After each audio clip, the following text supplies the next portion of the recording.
আসসালামু আলাইকুম ভিউয়ার্স, সভ্যতার উষালগ্নে আমরা এমন একটা প্রান্তে দাঁড়িয়ে আছি যে সময় মনে করেন ইন্টারনেটের যুগ, ডিজিটাল যুগ। সেই ডিজিটালের ছায়ায় বা ডিজিটালের ছোঁয়ায় আমরা এমন একটা উন্নত হয়ে গেছি, উন্নতির পাশাপাশি আমরা সামাজিক অবক্ষয়ের মধ্যেও পড়ে গেছে।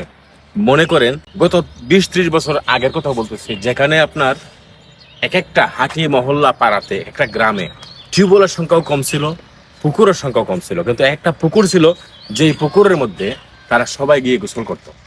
আজকে প্রতিটা ঘরে ঘরে বাথরুম হয়ে গেছে, প্রতিটা ঘরে ঘরে ওয়াশরুম হয়ে গেছে, যে কারণে আর এই পুকুর কাজে আসে না। কিন্তু এই সমস্ত পুকুর যদি আপনারা সংরক্ষণ বা রক্ষণাবেক্ষণ না করতে পারে, তাহলে ভবিষ্যতে কিন্তু আমাদের বিরাট পস্তাতে হবে। কারণ যখন আজকে সাবমার্সিবল দিয়ে আমরা হয়তো পানি তুলছি, আজকে হয়তো বা বিভিন্ন প্রযুক্তির মাধ্যমে পানি উঠতেছে, যে সময় পানিটা উঠবে না বা কোনো কারণবশত ইলেকট্রিসিটির সংযোগ বিচ্ছিন্ন হয়ে যাবে বা কয়েকদিনের জন্য, কয়েক মাসের জন্য আমরা ইলেকট্রিসিটি বন্ধ হয়ে যাবে, তখন কিন্তু বিপদে পড়ে যাব। আর এই সময়টাতে পুকুরের আমরা সীমাহীন অভাব ভোগ করবো।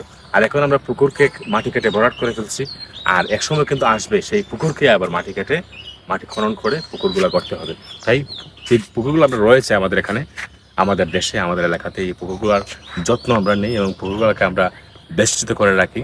যে কোনো সময়, যে কোনো অবস্থায় পুকুরগুলো কিন্তু তার কাজে আবার আসতে পারে। দেখতে পাচ্ছি আমরা পুকুরগুলো।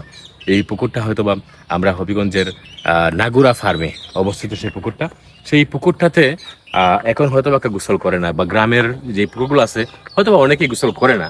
এখন আমরা বাথরুমে গোসল করে ফেলি, কিন্তু এক সময় আসবে এই পুকুরটা আমাদের জন্য অনেক গুরুত্বপূর্ণ হয়ে যাবে।